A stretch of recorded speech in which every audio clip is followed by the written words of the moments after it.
So it's time to do what I do best, and that is debunk a bunch of lies and narratives. I do this so often with LeBron. People have convinced themselves that now I'm this massive LeBron fan.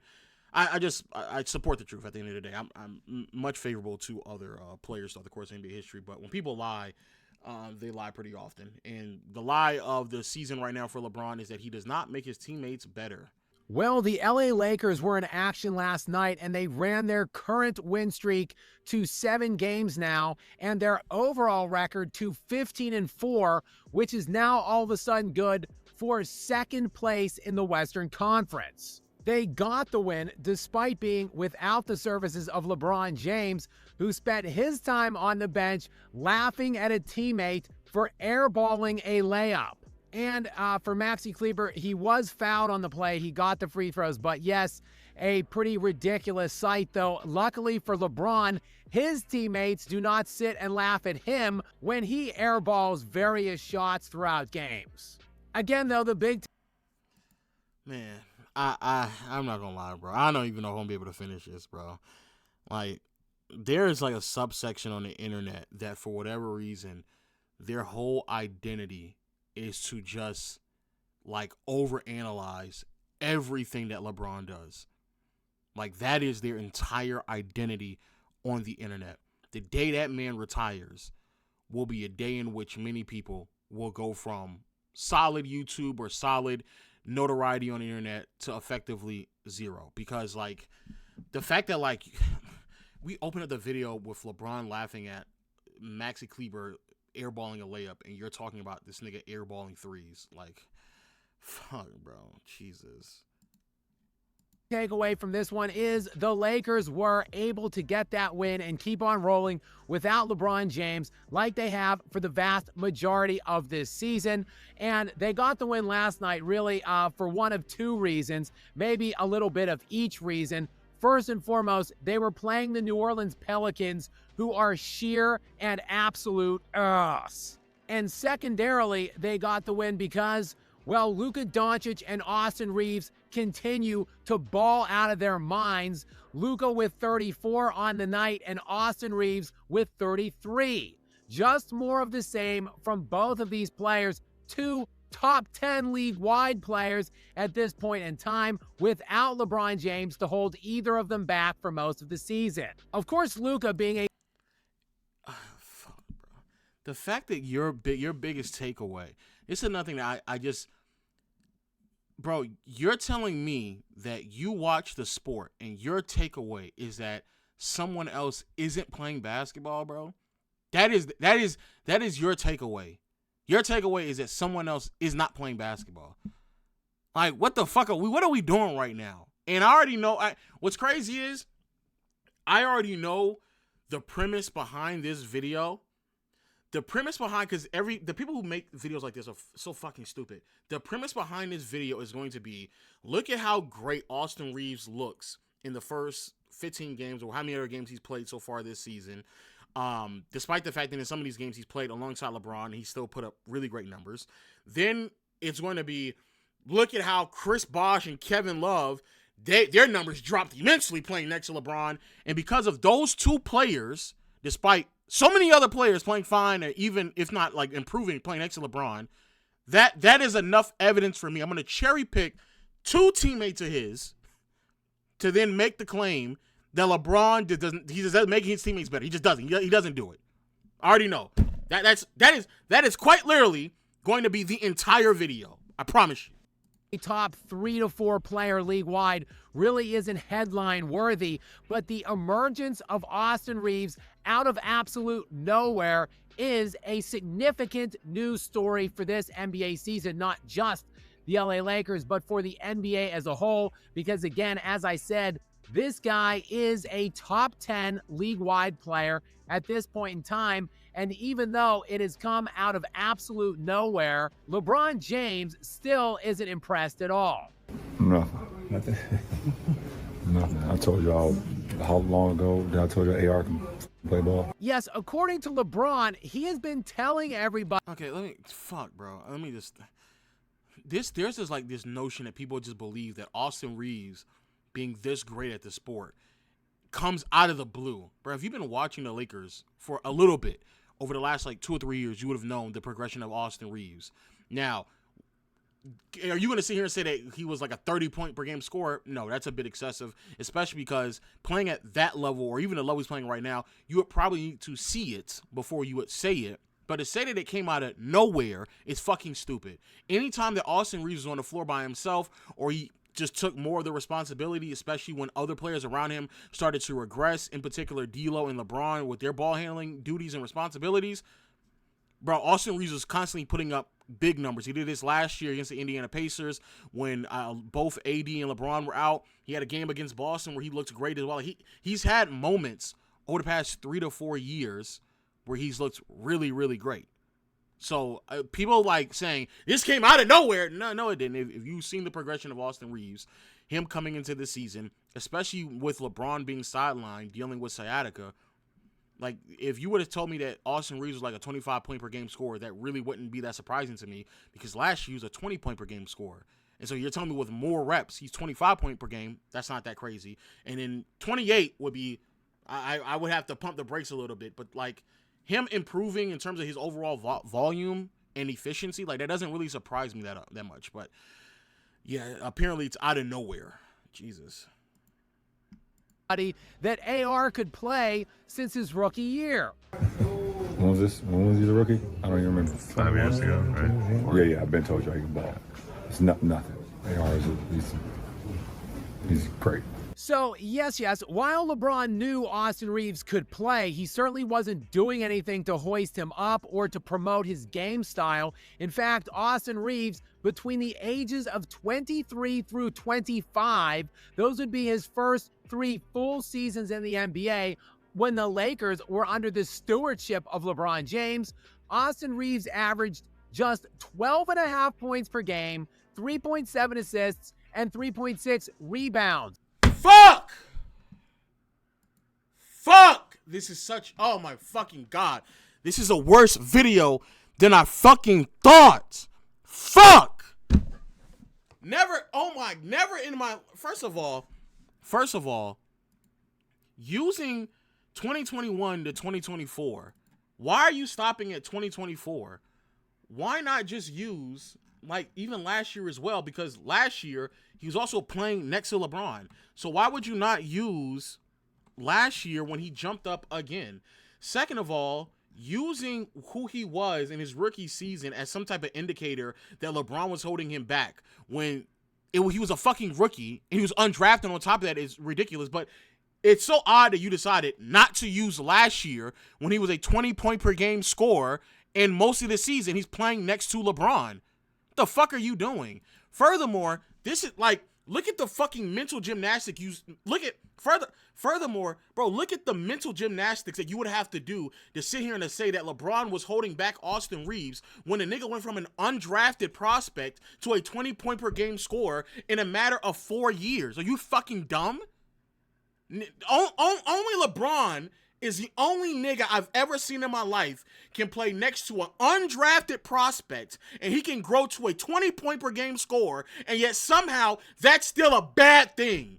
That still further this idea that, oh, LeBron was really holding him back. Are you insinuating that if he played on his own team since his rookie season, he would have immediately been a 20-plus point per game scorer since a rookie? Is that what you're implying? Or would you have to acknowledge that just like every fucking player in NBA history, they come into the league and they slowly develop as time continues to progress? And Austin Reeves is no different. But the fact that he is developed under LeBron would further prove that he didn't hold him back. Also, I've said this several different times, bro. LeBron has not only said that he was willing to be off ball more, he literally was off ball more. He literally was off ball more since 2020. Every year he's been off ball more and more and more. So this idea that LeBron was playing a style of basketball that really didn't promote, like, what the fuck are you talking about? What are you, like, seriously, what are you talking about, bro?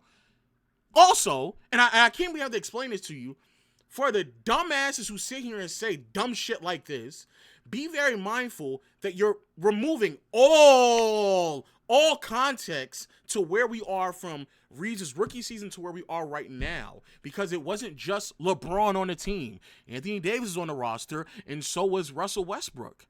So these are all players that are going to be featured, obviously, over Reeves.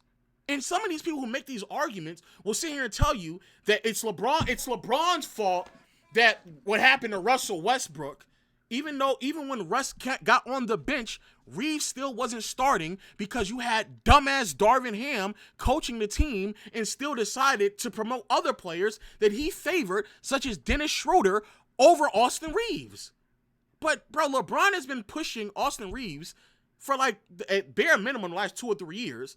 Not only has LeBron said this, but Reeves himself has also said it as well, that LeBron is relentlessly hard on him, that he just wants to get the best out of him, and he has said that numerous times. JJ Redick, when he came in, he said immediately that Anthony Davis, Austin Reeves, and Max Christie were going to be featured more in the offense because he wanted to see more of them. But the person that was actually holding all of those players back previously was Darvin Ham, because he just couldn't function the idea of going out there and playing Austin Reeves. Bro, Austin Reeves, 2023, he plays great in the 2023 playoffs for the first time in his like first playoff appearance, right? So he plays really great basketball. We then go to the next season. Austin Reeves has some bad games to start the year off, so he's struggling. And then Darvin Ham immediately benches him. And Darvin Ham goes all the way up until basically the end of the calendar year, a 26-game sample size, before he realized, I'm going to have to start Austin Reeves. Despite the fact that even when Reeves was coming off the bench, he was still posting up really good numbers relative to his role, responsibility, and his experience in the NBA. But he decided, I'm not going to play Reeves. I'm going to play D'Lo, because he had D'Lo out there, and I'm also going to play Taurean Prince. And there was some lineups he just said, fuck it, I'm not even going to play D'Lo either, because D'Lo was playing bad. Bro, the person who was holding back Reeves was Darvin Ham. He was playing Dennis Schroeder the year before that, and then even Reeves had a bad 5-6 game stretch, and after that, he's just on the bench. And he openly said that in real time. In real time, he said he was going to do that. Think about how fucking stupid that is. Despite the fact that Darvin Ham, the year prior, had a lineup that worked for him in the postseason and completely went away from it, and that lineup featured Austin Reeves. So no, bro, no. Again, this is the quintessential example of someone developing while playing next to LeBron. Austin Reeves went from a 7-point scorer to a 13 to a 16 to a 20-point scorer last year. And somehow you're not crediting the tutelage of LeBron for that growth and development. And for whatever reason, you decide to stop right at 2024, despite the fact that Luka only played, how many games Luka played? Luka plays 28 games, and all of a sudden you're not counting that towards the 70 fucking games that LeBron played. Are you fucking dumb? God damn, bro. God damn. This nigga can somehow go from a 7-point scorer to a 20-point scorer, and that's somehow, that doesn't get credited to LeBron. What the fuck are you talking about? That is in 3 full NBA seasons. It's not like Austin Reeves is a young player now that is finally emerging. He is 27 years old. And after his... Using his age instead of his experience in the league is stupid, because he came in the league at 23? Yeah, he was 23 when he came in the league. So when you say he's 27 years old, you mean like in 4 or 5 years of experience, this is what he translated into. Again, like, this is my first time ever hearing someone say that a player who was an undrafted prospect can develop into a 20-point per game scorer playing next to LeBron, and it still isn't going to get credit for somehow aiding him in that process and development, despite the fact that the player himself has said that LeBron has been pushing me and wants the best out of me. The fuck are you talking about, bro? pedestrian first 3 seasons up until his age 25 year, when again, he was just a 12-point per game scorer. This year, now in his aged 27 season, thanks to Luka Doncic taking over the reins and control of this team, Austin Reaves is now able to shine. He is averaging nearly 29 points per game, 7 assists, and 6 rebounds. And yes, that is a standard stat line alone that makes him not merely all-star worthy, but an undeniable all-NBA selection kind of a player by season. Oh, fuck, bro. I can't believe I'm reacting to such a dumb fucking video like this. I want everybody to understand something. Of Austin's 28 points, and Austin's played amazing. I'm not about to sit here and like bullshit you. He's been playing amazing. But in the 2 games that has really inflated a lot of Austin's numbers, both of these games, one against the Kings where he put up 51 points, Luka didn't play. And then the next game against, I want to say it was the Portland Trailblazers, where Luka had 41 points, Luka didn't play either. So by this logic of what someone does when the other player isn't playing, why did you not then say that, well, when Luka isn't playing, Austin Reeves is out there giving you, in these 2 games, 46 points, 7 rebounds, 7.5 rebounds, 7 assists, giving you 2.5 steals, and is shooting 57, 50, and 92. Why didn't you say that? Why would you not say that? Why would you not say that? Be very mindful as well that in, I want to say, so in the game, in his 3rd most points scored this season, it was a game in which LeBron actually played in, and he still scored 38 fucking points. What the fuck are you talking about, bro? What are you talking about? The reality is that, and here's the other thing that people just don't want to acknowledge. Bro, after Reeves had that 41-point game, the very next game, I think Luka played. No, Luka did not play in this game. In the 3 games in which he didn't play, where Luka didn't play in, Reeves, 40 points, 10 assists, 5 rebounds. Okay. Then from these stretch of games, Austin was averaging 23 points, 7 assists, 5 rebounds with the steal, and he shot 44% from the field, an atrocious 29% from behind the arc, and 83% from the free throw line. That's what he was doing in between the monstrous games that he had to start the year off. He then went on a stretch where he was struggling to make his threes, and the shot creation responsibility that was placed on his shoulder started to become more. And you start to see some of the weaknesses in Reeves. Even though the volume was there, the efficiency dropped pretty significantly. And then as soon as LeBron came, he then played against the Jazz, and then I think all the way up to Dallas. And then Reeves, in this 4-game stretch with LeBron, he's averaging 29, 8, and 3, shooting 63, 42, 92. So even though the all-around numbers that you're referring to, some of which are heavily inflated by 3 games in which he didn't even play with Luka either, he went immediately to the first option. But then there's a 4-game sample size where he's playing next to LeBron, and he's putting up numbers that are just as good as the other numbers. So what the fuck are you talking about, bro? What are you talking about? What are you talking about, bro?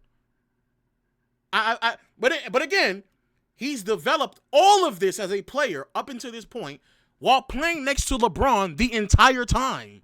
The entire time. But again, if you want to sit here and say, well, why are you not crediting him for having a 30-point stretch, averaging 30 points and 3 assists and 8 rebounds on great shooting splits while he's playing next to LeBron? Or why didn't you sit there and say his overall scoring production went down in the games leading up to this stretch and his efficiency dropped before LeBron came? Or why didn't you sit there and say, well, Luka's really holding him back because when he's not playing next to Luka, he's averaging fucking 40. You didn't want to say those things because you dick suck. So that's why you didn't say those things, bro. That's why you didn't say those things. But you're being disingenuous for the sake of just making a fucking video. This is a fucking terrible video. Fuck. I gotta stop reacting to videos like this because, oh my God, bro. God damn.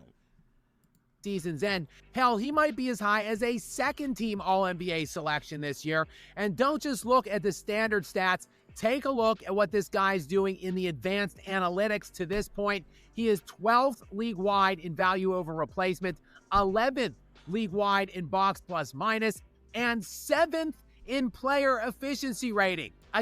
Bro, we're using PER in Big 2025. I don't even know what the fuck we're doing right now. Just for people who don't know how fucking stupid it is to use PER in 2025, I feel like a lot of people who use like advanced analytics, they just use these things to make themselves seem smart because they want to seem like, oh well, I'm using more than just the traditional numbers. I can use they just want to get off this shit that they can use advanced analytics, and then they use some of the most pointless advanced analytics that you can possibly imagine. Like, yes, Reeves is having a great season. I don't want to sit here and like drag it, but like if y'all don't know how silly it is to use advanced analytics, I just want you all to know, if you use the advanced analytic numbers, you genuinely would have like stupid people above other players, because these numbers, especially in a very small sample size, don't really mean much. So if you're using PER, yes, Austin Reeves is 9th in PER. Jimmy Butler is 7th. Jimmy Butler is 7th in PER. He's 6th in box plus minus. And he's 8th in VORP. 8th in VORP. So you're telling me that Jimmy Butler's been a top 10 player in the NBA so far because of his VORP, box plus minus, and PER? Is that what you're going to sit here and tell me? Of course, I hope you wouldn't, but I don't think that you even know what these numbers mean. They're just advanced analytics, and now you're just using them. But you really don't know what the fuck these numbers are. But yeah, Austin is having a really great season. Using these type of advanced analytics in a very small sample size, when some of these are like cumulative, and if you miss a game or 2 or 3, then that could really determine where you may stand. Like that's, to me, that would be very idiotic and naive, but that's someone who understands and comprehends advanced analytics. You don't. I can tell that you don't, because no one in their right mind in 2025 would bring up PER, but here we are.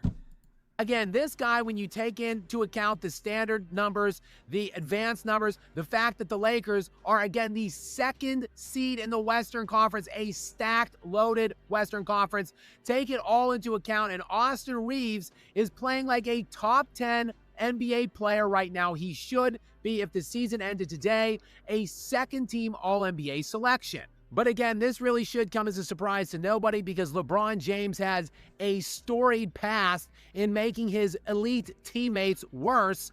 Most notably, I'm just going to go through some of the more noteworthy ones, like Chris Bosh, who dipped from a... I'm telling you right now, this video is almost done. We're halfway through the video. It's going to be Chris Bosh and Kevin Love. Those are the only 2 names he's going to bring up. He's going to highlight how 2 players who were the number 1 options on losing franchises, teams that didn't have that much talent, and they thrived off of just inflated numbers as the ball was consistently fed to them, and then were regulated into 3rd options, and then sit there and will say, well, that right there, that is irrefutable proof that, of course, LeBron makes his teammates worse. Not going to highlight how D-Wade still had a really good season playing next to LeBron, how Kyrie Irving, you could very well argue, had his best season from start to finish, regular season and post. He had the best season of his career playing next to LeBron. AD has had some of the best seasons of his career playing next to LeBron. And Austin Reeves, the player that we're talking about, that you are now using to do nothing more but to belittle LeBron, he has literally developed under LeBron. But you're not going to do it. You're going to use players who are first options, who went to 3rd options. Oh, man. 24-point per game average the year before teaming up with LeBron James to an 18.7 point per game afterwards. And look, I know what you're saying. Chris Bosh was helming his own team at the time when he was in Toronto, and then he went to not just LeBron James's team, but Dwayne Wade's as well. They all had to share shots, but it was Bosh was the one that had to really sacrifice his game and get markedly worse. And you would think, even though his points per game dipped drastically, he would be getting such a much better shot selection thanks to LeBron James's high basketball IQ and being such an elite all-time facilitator. Yet, despite Chris Bosh taking fewer shots, which should have been better shots, his true shooting percentage dipped about 3 percentage points. He was shooting... Fuck! Oh, fuck, bro. Fuck, you're so fucking stupid, bro. Fuck my life. You're so fucking stupid. you're using true shooting percentage as a determining factor on shot selection and shot quality. True shooting encompasses not just shots from the field, but also from the free throw line as well. So if you go from the first option to the third option, your overall free throw attempts would drop. So that would also, by default, drop your true shooting percentage as well. Again, like I said before, many people don't know how to use advanced analytics, so they just sit there and they just say dumb shit for the sake of saying dumb shit. But using true shooting percentage to determine the shot quality that someone receives is fucking stupid. However, if you wanted to use one, effective field goal percentage would be significantly better. And I would dare challenge, I would dare argue that there probably are a season or two where Bosh's numbers, his effective field goal percentage was higher when he played next to LeBron in contrast to where he was in previous seasons. So if you look at Bosh's best season in Toronto, effective field goal percentage of 52.2. In 2013, he had effective field goal percentage of 55, and in 2014, he had effective field goal percentage of 55.5. So, yes, he has had years where he was a more efficient player from the field, not from the free throw line, because from the free throw line, if he goes from 8 free throws a game to 6, his true shooting percentage is going to go down because he's not getting to the free throw line that often because he's not featured in the offense as much as a first option. But again, most of y'all niggas don't know that. Y'all don't know how these things calculate or how they compute them. You don't know how to use them. You just use them. But using fucking true shooting or really there's actual metrics to determine shot quality. Again, you don't know that. You don't know that. But if you were to use a metric like this, you would not use true shooting percentage because that uses free throws and free throw percentage, nigga. Fuck.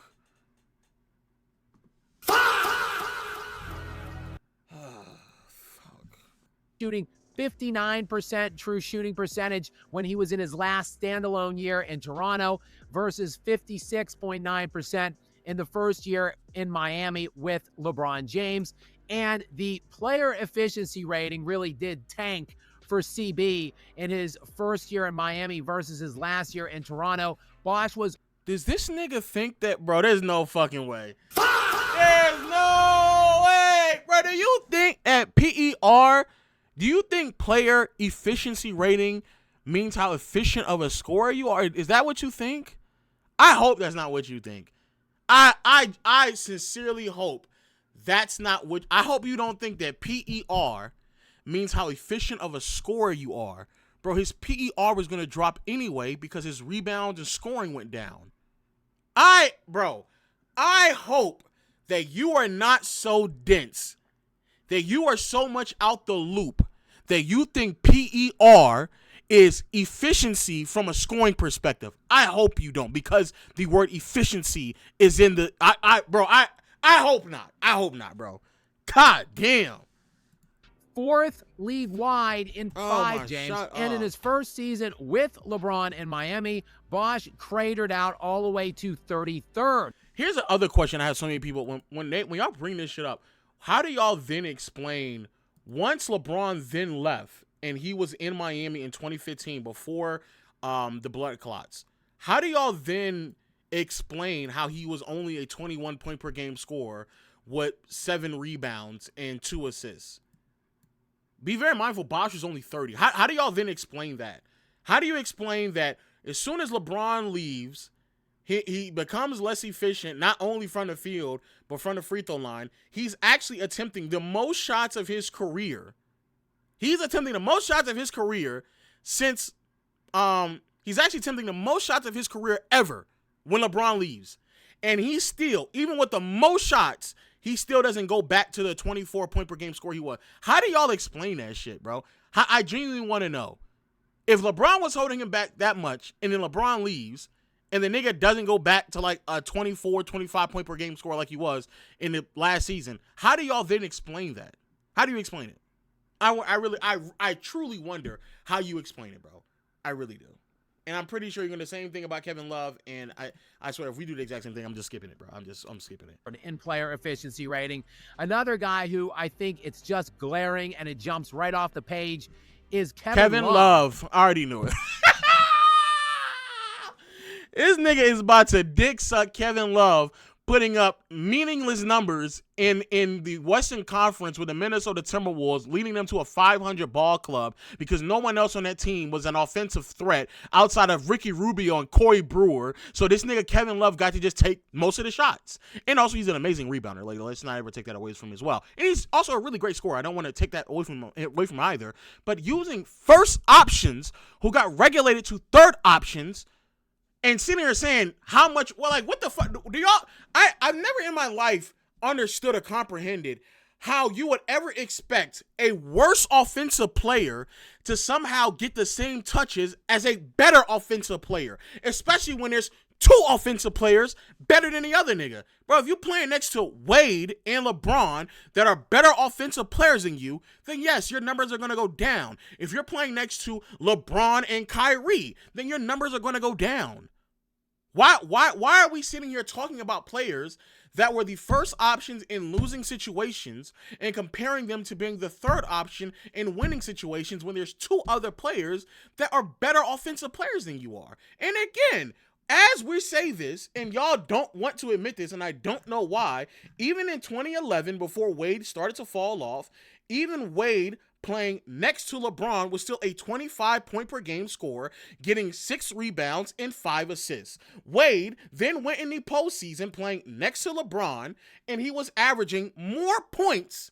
He averaged more points than LeBron did in that postseason run. But no one is ever going to say anything about that, bro. Why do y'all never say anything about that? Then if we continue to go down the lane of, oh man, this nigga just makes everybody better, y'all pivot to fucking Kevin Love when Kyrie Irving playing next to LeBron, 2015. He has the best scoring or second best scoring season volume-wise of his career. I would probably argue it's the best from efficiency. Yeah. Nigga, he goes up for a 42% three-point shooter playing next to LeBron. Easily. Very easily.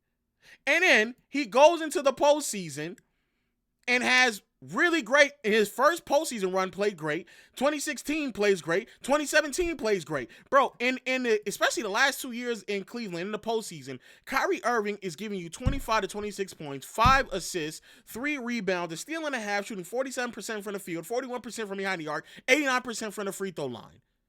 That's who Kyrie Irving is as a player. And if you look every other place he plays, he's not doing any of that shit. So how the fuck do y'all sit here and then you go to you can do the same thing to AD, you can do the same thing to Austin fucking Reeves? How the fuck are y'all gonna sit here and say that no one gets better playing next to LeBron and just omitting the roles and responsibility that these people have and not pointing to other players who are playing next to LeBron and also are just having some of, if not their best seasons playing next to LeBron? Why the fuck would you never do that? That makes no sense. Now, do I think that LeBron by default makes all his teammates extraordinarily much more better than where they normally were at just because he just generates open looks for them? No. I do think there is a way in which you can maximize a player beyond just them getting open looks. Them getting reps in post play or reps as a ball handler can just inherently make them better. However, these are all things in which have happened around LeBron. Kyrie became a better passer playing next to LeBron. Austin Reeves has developed his overall game playing next to LeBron. AD developed as a playmaker playing next to LeBron. Like, there's so many things that have happened with some of these players while they played next to LeBron. So to sit there and to highlight first options being regulated to third options and then saying, haha, because his PR and his true shooting percentage went down, that really, like, what the fuck are you talking about, nigga? What are you talking about, bro? What are you talking about? And again, why are you not, and just in case, I want to see this actually with Kevin Love, because here you are again using those numbers. I want to see, did Kevin Love ever have years where his effective field goal percentage was higher than it was at its absolute best in Minnesota? So right before he left Minnesota, 52.4, and his highest effective field goal percentage probably of his career. Oh, right now it's 57. But let me see. Some of his better is higher effective field goal percentage. Actually, one of his best ones is 2018 when he's playing next to LeBron. He's playing next to LeBron. And then I always ask the question, what happens to these players after LeBron leaves? Bro, Kevin Love played in Cleveland. He's only 30-31, and he still stayed a 17-point per game scorer. Why don't y'all ever talk about that either? LeBron leaves, and them niggas cannot go back to putting up the same numbers. But instead, you're talking about these seasons in which these niggas was out there just taking as many shots as they wanted to because they were the only offensive weapons on their teams, and then using that as some indicator of how good of a player they may or may not have been because they were putting up numbers on losing situations. Congrats, nigga. Congrats. You were the first option on a team that went 500.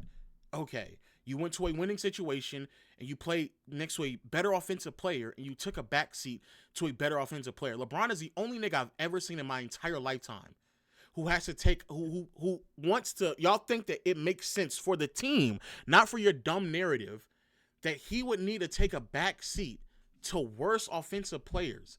No one never says in their mind that Michael Jordan was holding back Horace Grant because when he left, Horace Grant became an all-star player.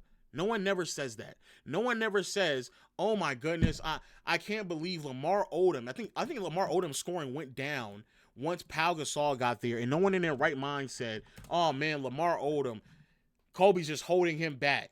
When he was in Miami, he was averaging 17 points per game. When he was in Clippers, he was averaging 17 points per game. His rookie season, Odom is damn near averaging 17 points per game. And even when he was a second option next to Kobe, he never averaged 17 points per game. Y'all never say that. You know why? Because it's fucking stupid. It'll be fucking stupid if Kobe sat there and said, I really need to get Odom more touches so he can reach his 17 to 18 point per game mark. Sorry, I just need to give up the rock more so he could actually start scoring. That'll be fucking stupid. Y'all fucking stupid that is. No one in their right mind would ever come to that conclusion but a fucking moron. But yet here y'all are coming to these same stupid ass fucking conclusions. God damn, bro. So fucking stupid. You're dumb. You're just dumb. You dumb and you dick suck. That's all. That is quite. There is a subsection of niggas on the internet and that's all y'all do, bro. You're a dumb dick sucker. That's it. That's it. Your identity is a dumb dick sucking LeBron fan. And I do think you're a fan. I think you're a fanatic of that nigga because y'all talk about that nigga more than anybody else. And even in a video to big up someone else, it's still to sidebar to LeBron slander. Nigga, you are a fan. Fuck, bro. God damn. Only LeBron can be a player that can play next to an undrafted prospect. And he develops to a 20-point per game scorer. And that wouldn't be an example being used in the video of how he's helped Reeves throughout that development. Instead, you purposely decide to exclude last season when most of the season he played next to LeBron. You decide to purposely exclude that. You decide to purposely exclude the fact that he came into a situation where there were other veterans playing ahead of him at the point guard position in D'Angelo Russell, Russell Westbrook, Patrick Beverly, Dennis Schroeder, all players that were getting more minutes than him in his rookie and sophomore season. You remove that context. You remove the context that as soon as he had like a bad 8-game stretch to start the season, that Darvin Ham immediately benched him. You decided to remove that context. You remove the context that last year, before Luka got there, he was already a 20-point per game scorer. Like these are all things that you decided to just remove. Only LeBron can have a teammate that can go from an undrafted prospect, at best is going to be a second rounder, and develops to a 20-point per game score before this season, and that somehow isn't an indicator that he may actually make his teammates better. But to prove your point, you decide to harp on the first 3 seasons of his career when he's not even a full-time starter, bro. Y'all niggas suck. Cock! God damn. Get it out your mouth. Get it out your mouth, dog.